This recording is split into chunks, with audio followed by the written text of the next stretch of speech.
Today is Friday, March 10th, and we're back for another episode of Two Plane Sports. Brandon is graduating today. He's coming back from Space Force, so he will be joining us live, or not live, but for every video from here on out, starting Sunday or Monday's episode.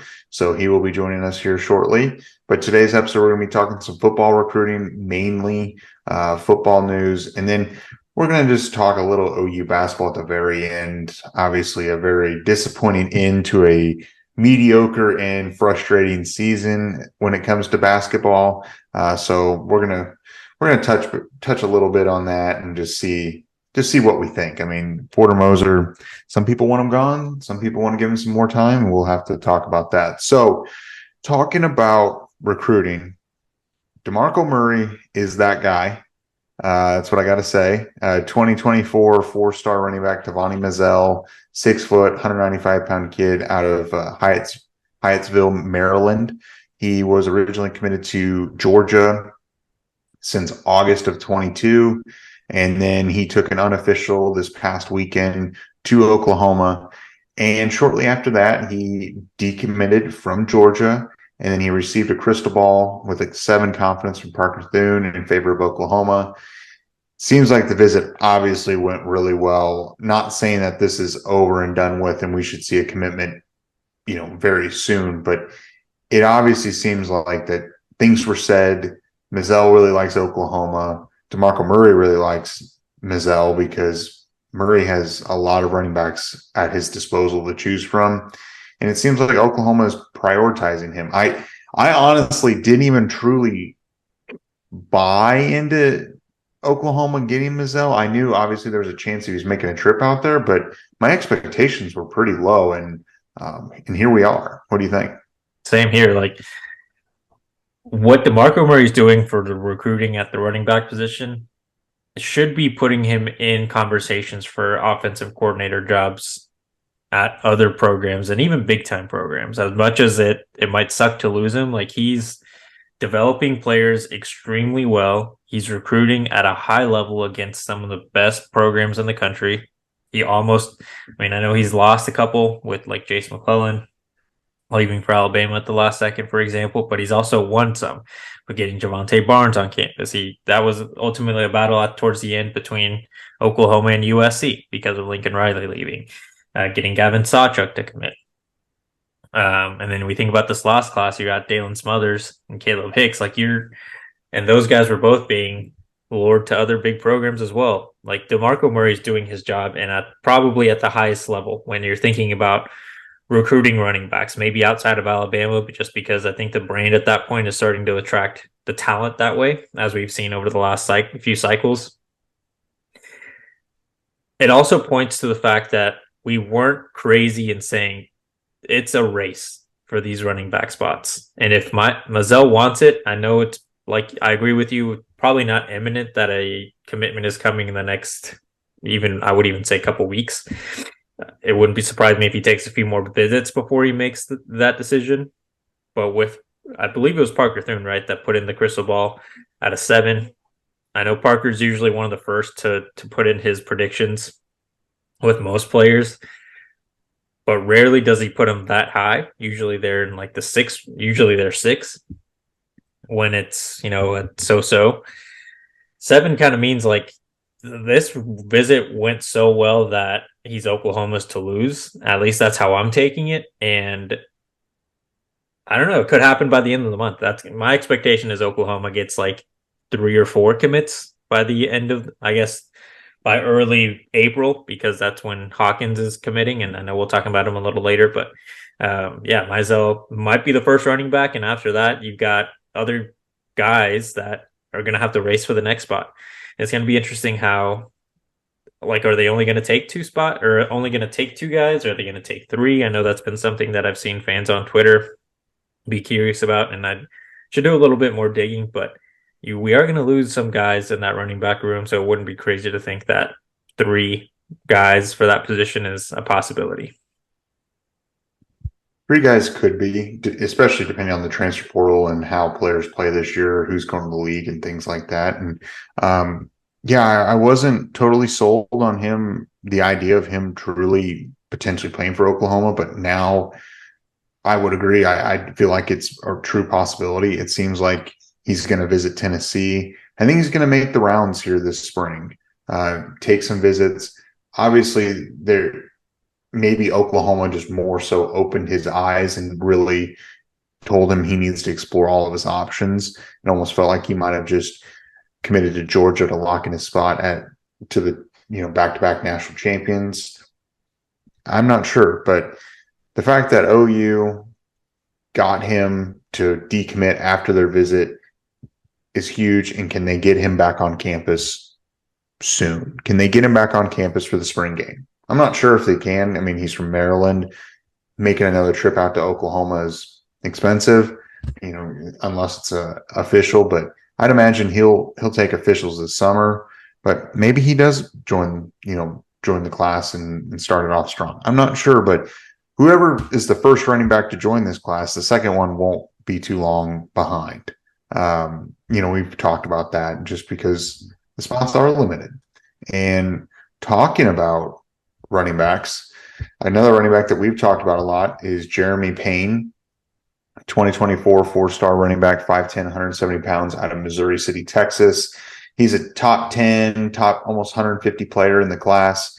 He put out a top 12 recently and included Oklahoma in that. Again, top 10s, top 12s, I understand, why they do it. And I'm not saying like I wouldn't do the same. When you look at these big lists, how many schools are truly competing for his services and true landing spots? I feel like Jeremy Payne, I feel like he really enjoyed his Oklahoma visit. I believe he came in late January. He came up. I feel like Oklahoma's in a good spot for him.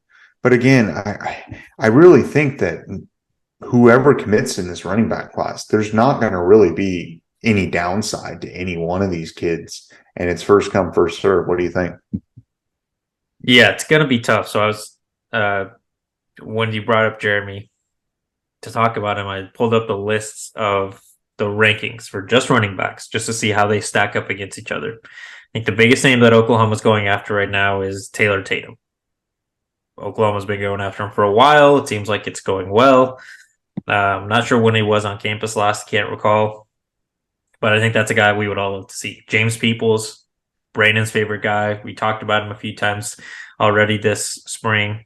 Dude, in my eyes, runs like Saquon Barkley. You guys can watch his film and make your own conclusions. Jeremy Payne is the third when it comes to just ranking running backs. I like how he plays. He plays extremely hard. And then Tavani Mazzell is actually the lowest ranked running back out of the four that I just mentioned. It would be interesting to see how this running back class comes together, because I think in the last class it was a good mix. Like Caleb Hicks to me was more of a downhill runner and is probably just going to be going to punish someone when it comes to just lowering his shoulder and going through him. And Hollywood Smothers is more of a shifty dude, gonna break ankles. Not that he's afraid to get hit, but it doesn't seem like that was his MO. These three guys kind of have a similar running style. Maybe outside of James Peoples, he's a little bit more shifty, but like I said, I think he runs like Saquon Barkley with how hard he runs. So he's not afraid of taking or giving big hits. I mean, Jeremy Payne, I would love to see him in the class. It's just going to be tough if it's going to be ultimately when the decisions are made. It is going to be a race. Ideally, we can take three, because those three guys any mix of those three guys that I just mentioned would be a great way to continue to build that running back room. And then again, like you mentioned, the transfer portal is always an option. So bringing in three guys might not be the worst case, or might not be the worst thing for Oklahoma, because you might have guys leave. If Oklahoma could sell the idea of taking three running backs to three top 20 running backs, would be incredible. I mean, because when you take two, it's kind of understood that, you got to take a couple guys. But when you add that third player and of that quality and that caliber of a player, most kids start to go look, well, if I'm going to be the third running back here, I need to go look for another school and maybe only compete against one other guy in my class. The fact that if Oklahoma does choose to add a third scholarship running back in this class and can convince all three to stay committed and be good with it, that would be even more impressive with DeMarco Murray. And remember when we thought Stacey Gage was going to be a part of this class and how we were like, that's a must get. Now we're sitting here and it's like, well, that's fine. I mean, it is what it is. And it seems like Oklahoma and Stacey Gage have kind of pretty much parted ways at this point. Seems like I just don't see a lot of buzz unless you do. It's at least It just, plateaued. I wouldn't say it's yeah, continued to, at least from the outsider's perspective and from what we know, doesn't seem to continue growing like the relationships have with the four running backs we've mainly been covering this year. yeah, for sure. So, staying on the offensive side, 2024 four-star quarterback Michael Hawkins, 6'3", 195 pounds out of McKinney, Texas. Number 14 quarterback in the class. He has put out an official commitment date of April 8th. So he came out, put a tweet out that that's his commitment day. Obviously, that's good news for Oklahoma in my mind. With him waiting until April, is that less than ideal? I guess so. But the one positive side would be on this is he very well might be the first commitment in this class. I know you were saying that there might be two or three before the end of March. There still could be because they've got a big recruiting weekend, not this weekend, but I believe in 2 weeks, I think it is. But if he hops on board, assuming Oklahoma beats up TCU, which I feel like they will at this point, do you I see him committing to Oklahoma and then becoming a peer recruiter in the spring game.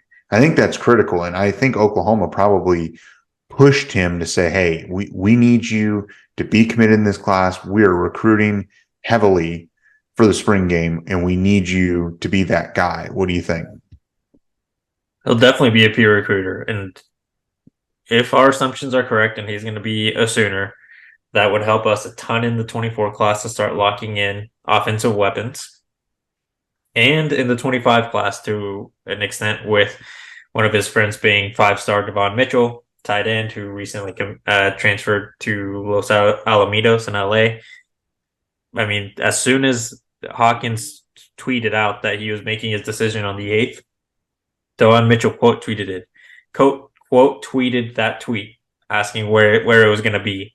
And I know, like, it's just Twitter. You can't read a ton into it, but there is an influence that friends have on each other, and they don't always play together. But it might put OU a little higher on that list than if Hawkins weren't to have committed to OU. I mean, we'll see what happens. I think that will definitely be one of the earlier commits for the class. I still just believe that there's going to be 2 or 3 guys that commit before him, just because I can't imagine this staff not being able to lock in and have a kid publicly commit, and before the end of this month. It's kind of crazy, that we're sitting here March 10th here with no commitment in this 24 class. Not overly concerned, but I really think that we're going to see between now and late July, we could definitely be seeing 15 to 18 commitments.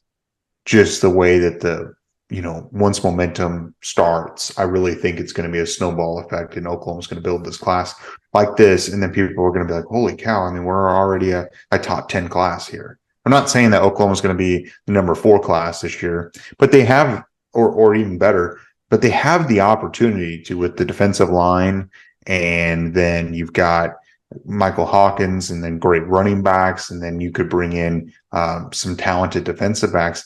This could very well be another top 5 class. And we're sitting here talking about this with no commitments, but I think it's going to happen really fast. Agreed. And that it's probably going to be exactly like last year. By the time school starts in mid-August, you're going to have most of the class already. And you might lose a couple because that's just the name of the game in recruiting. But I wouldn't surprise me if there's like 20 guys committed by mid-August, and then they add in a few more guys throughout the fall as these kids are taking maybe a few more official visits. They have a little bit more time. They attend games. And who knows, they might pull out just a crazy last second win like they did this year with Peyton Bowen and almost did with Cecilia Kana.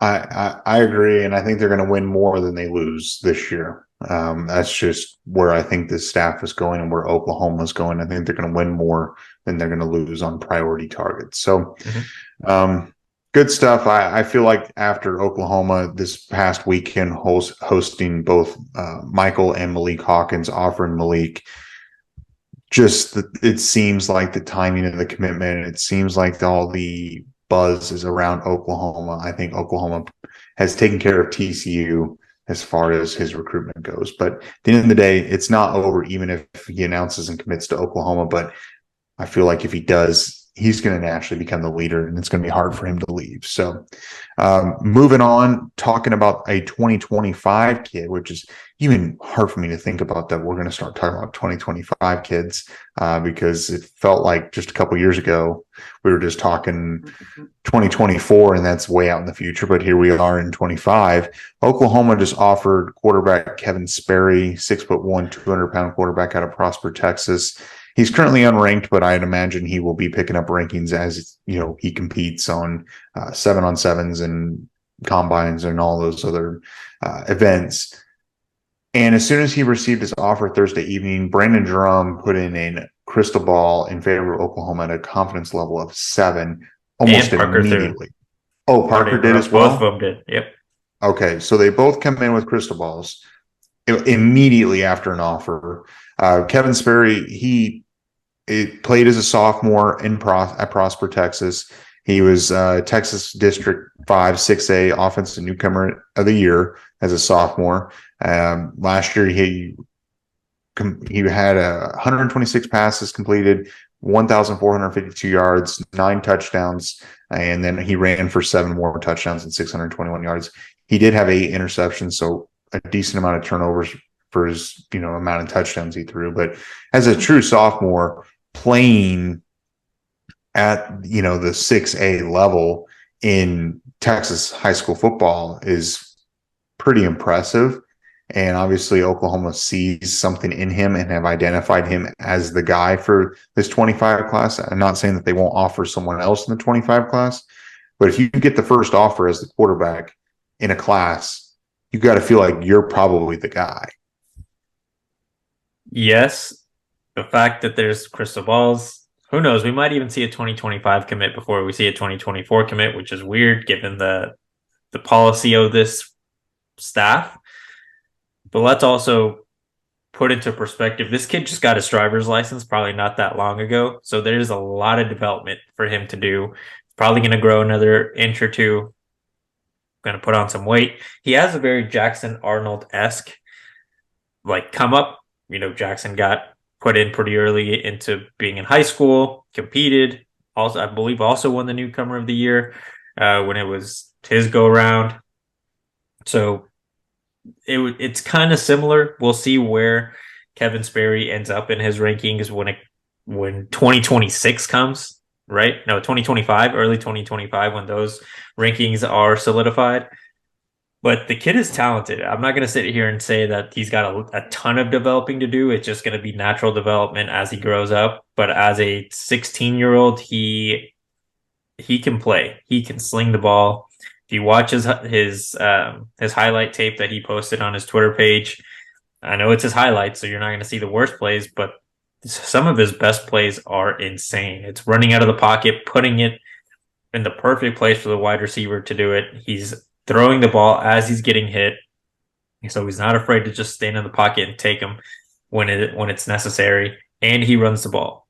It is kind of what football has become when it comes to the quarterback. You don't want just some statue that's going to sit back there and hope that he can get it out quick enough. He's athletic enough to make plays on his feet, but he's got an absolute rocket as an arm to get that ball to where it needs to be. And this is a kid out of Prosper, Texas. And if anyone doesn't know, Prosper's on the north side of the DFW area. Oklahoma's obviously trying to put up a fence around the North Texas region, Dallas Fort Worth area. And so this kid is right in the heart of where Oklahoma's focusing the recruiting. He's been on campus multiple times. His family likes Oklahoma. His family likes Jeff Lebby. The only thing I can see derailing it is, like you pointed out, he probably just got his driver's license within the last month or so, or he might not even have his driver's license at this point. It seems like he likes Jeff Lebby. And that's totally fair because as a quarterback, you better like your offensive coordinator. Jeff Lebby, if he puts together a really good year this year or another 2 years of a great year or great years back to back, he probably will have opportunities to go elsewhere. And that's just naturally what's going to happen. And if he ended up leaving to go take another job before the 25 class signs, does Kevin Sperry follow him? I don't know. But that's a risk that you run, and obviously you can't operate under that assumption. You have to recruit the kids today, and if you get a commitment today, you take the commitment. But that's just something that it seems like he really likes Jeff Lebby, and if an opportunity arises, it's just like Jackson Arnold with Ole Miss. When Jeff Lebby came, he had that connection, and immediately he naturally went to Oklahoma. So I'm not saying it's the same thing, but there's that scenario where that does happen. Yeah, you just got to show a good product on the field for these kids to want to stick around. And at the end of the day, I also think it's going to be a little different with the staff. And I think at this point, it's going to be when Jeff Lebby leaves, not if, because he is a very sought after coordinator. Offense moves the needle when it comes to hiring new coaches. At some point, he will leave, but Venables has the way that he's developing the program. I'm sure that he's going to have hope that his assistant coaches, when they leave, have a similar policy that he did when he left Clemson. Don't touch the kids that are committed to your previous program and just try to build from there. Obviously, the kids can make their own decision, but I'm sure that that's the hope that Venables has for his current assistants. You would hope. You would hope they would, but at the end of the day, you never know. And whenever coaches get in those positions, they might do things that maybe aren't the nicest. Obviously, we've experienced that. So anyway, but do you have any more thoughts on any OU football recruiting before we switch gears to basketball? No, I guess we'll see. Commitment's coming. Yeah. It's just a matter of time. Yeah. As we're switching gears, I hope people are not clicking off this video since we're not going to be talking about football anymore. We're going to be moving on to OU basketball. So be sure to like the video, subscribe to the channel, turn the notification bell on, and follow us on Twitter, Instagram, Facebook, Apple, Spotify, and TikTok. Everything's in the description below. So basketball, had some pretty, I wouldn't say championship level aspirations before the season started, but definitely aspirations to go play in the NCAA March Madness tournament that will be starting here pretty soon. And, after last year, how great of a run that they were playing towards the end of the year, they really were rolling and arguably probably should have been in the tournament last year. Naturally, you thought that they would make the tournament this year. Obviously, going 15-17, things did not go to plan. When they lost Gibson and Harkless, it was really a gut punch to this program, and it plagued Oklahoma all year. They ended up losing three games to Oklahoma State. They went 0-3. Last night, they played in the Big 12 tournament against Oklahoma State, and it was atrocious shooting. They struggled in the offensive end. The defensive end was pretty solid for the most part, but they largely relied on Sherfield to generate any sort of offense. Tanner Groves was a little disappointing. Only averaged 10 points a game. The offense just wasn't there. What do you think about the season? It feels like that Oklahoma's looking at another rebuild, and they need to go find some players that can contribute more on the offensive side, like tomorrow, like immediately.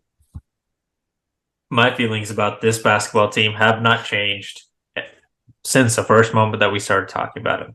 They had the potential to be good, but for whatever reason, if it's the way that Porter manages substitutions and his rotation, if it's just a mental thing that these guys have gone through when it comes to late stretches in basketball games, they just go on major slumps offensively that they can't make up for defensively. As good as their defense is as a team, because it is good. Offensively, they're just not, they don't have the weapons as a team to do it. And they didn't have them. And obviously that is the case. If you look at the games they lost for the most part, it's just because they went through stretches of like 4 or 5 minutes plus where they could not buy a bucket. There was a lid on that basket and no one could open that up. And it happened. I mean, the highest point scorer for Oklahoma yesterday was Tanner Groves with 13. Like you can't really do that unless you have multiple guys scoring in double digits in college basketball. You got to have someone else step up and score 20 for you. And Grant Sherfield had a bad day, 2 of 14. I mean, really everyone had a bad day. Tanner also scored the most baskets at 4 field goals. This isn't including free throws, but that's tough. They were bad offensively. If they could have just had someone different step up and get into a rhythm, they probably would have won, but that wasn't the case, and that's kind of been the case all year. And it's been a disappointing year, and obviously we've talked about it a little bit on this show, but people are asking, is Porter Moser the guy? And I think he is. I mean, this is only year 2, and you have to give him a little bit of the benefit of the doubt. You're playing in the hardest conference. You had to rebuild your roster last year or for this season because you lost Gibson and Harkless. Now, the reasons why they left, I'm not 100% sure. I mean, what did Harkless go to UNLV and Gibson went to DePaul or something? So they didn't go to big universities in like a step up per se. They left for, I'm not really sure why. Hopefully it's not because of internal issues and things like that, but you never know. We aren't there. If they would have kept both of them, I think this team would have been in the Big 12 tournament still going to the March Madness bracket. But now you've got 2 great young freshmen that played this year, Owe and Uzan. You've got a couple incoming freshmen that will be coming over, 2 top 100 players in the 2023 class, in Jacob Cole and Caden Cooper that will be coming in, both small forwards. The problem is he needs to recruit a big to rebound, and then he also needs to recruit a guard or multiple guards at this point, assuming that Grant Sherfield's not coming back, Groves won't be back. He's going to have to recruit big men and multiple guards in the transfer portal. He's got forwards. Between shooting and rebounding, that's the problem with the team. They can play defense, and they've got some decent forwards and wings, but they can't shoot well, and they can't rebound. And that's where they're going to have to go in the transfer portal to go get it. And I don't know if it's quite there. So my philosophy with basketball is I think the defensive side of the ball is where a head coach, you can tell if a head coach is motivating his team. So I don't think it's a question on if Porter Moser is able to get these guys to get up and play hard. Because defense is mainly effort. Like, obviously, athleticism and skill is necessary, but you can have both of those and have bad effort, and you're going to suck on defense. You see it all the time in the NBA with some of the bigger stars.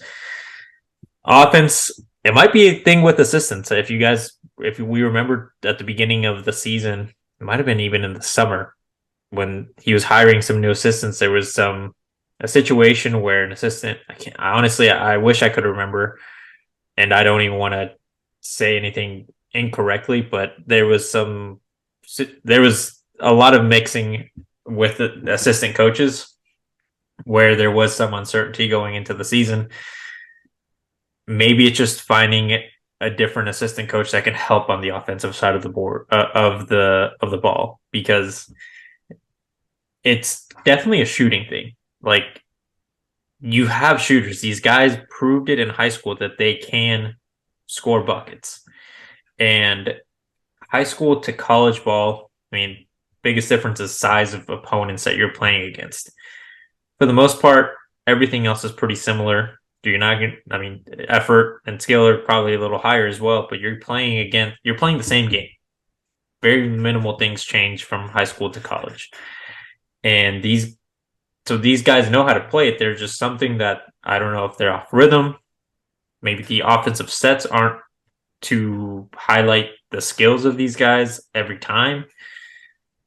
Something's got to get figured out, though. I think Porter is doing what he can because to me, he's making these guys get up for the defensive side of the ball. Maybe it's just they're putting so much effort and appeasing him with defense that they're too gassed to do anything on the offensive side.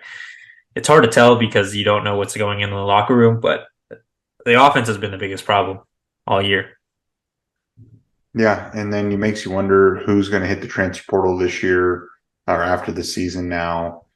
Do you lose some of the young guys that you're hoping to hold on to, which I don't think OA and Houston will leave, but if you have a mass group of people leave, you naturally have to backfill in the transfer portal. And I'm a little nervous that Oklahoma has become a place, at least right now, where they're having big turnover every year.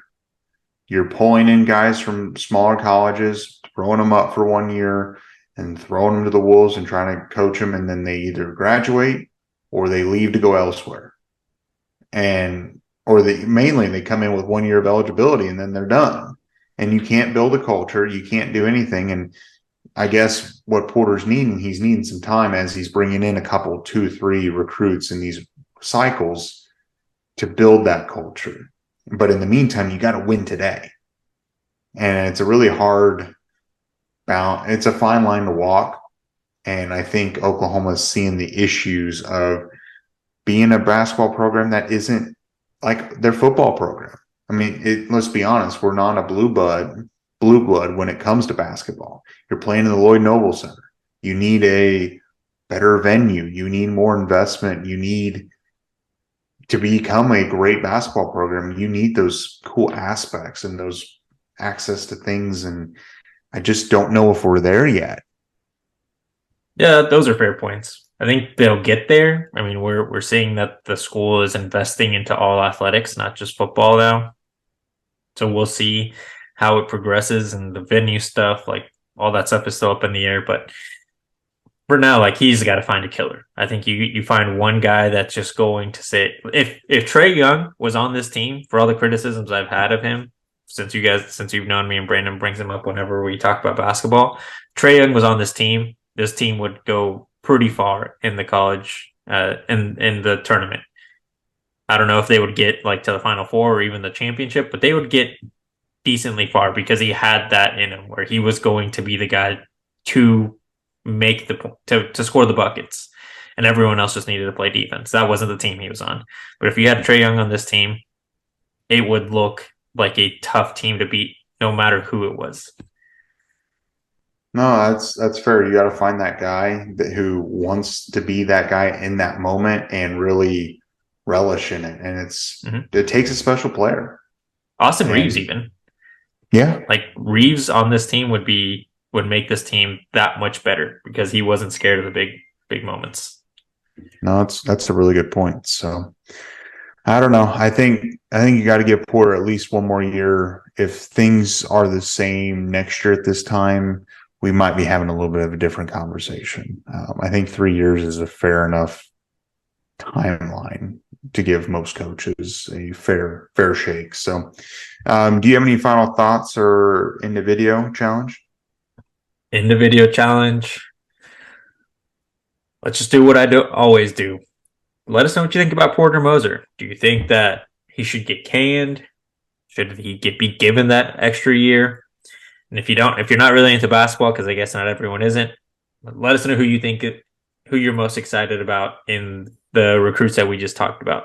And does Oklahoma going to take 3 running backs? I think that's going to be the most interesting thing here in the next few months. Yeah, for sure. So, all right. Well, you made it this far. Like the video, subscribe to the channel, turn the notification bell on, follow us on Twitter, Instagram, Facebook, Apple, Spotify, and TikTok. Everything's linked in the description below. And we will catch you guys on Monday.